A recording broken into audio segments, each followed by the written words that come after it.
This is Kwame's Mopani. It's his little food truck to sell Mopani worm dishes.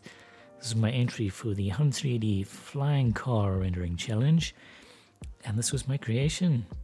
It's a flying car van conversion turned into a food truck set in a futuristic South Africa and rendered in Unreal Engine 5, which was amazing. I just love the fact that I can instantly render out a whole scene, adjust the lighting in real time, do a full day-night cycle, and do it basically in real time, which is just incredible.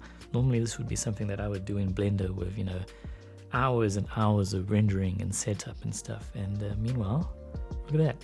I set up that in just a few seconds. Fantastic. Yeah, I think I'm going to be doing a lot of my video rendering and stuff like that in UE5.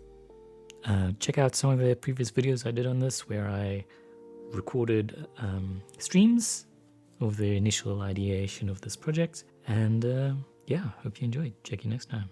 Bye.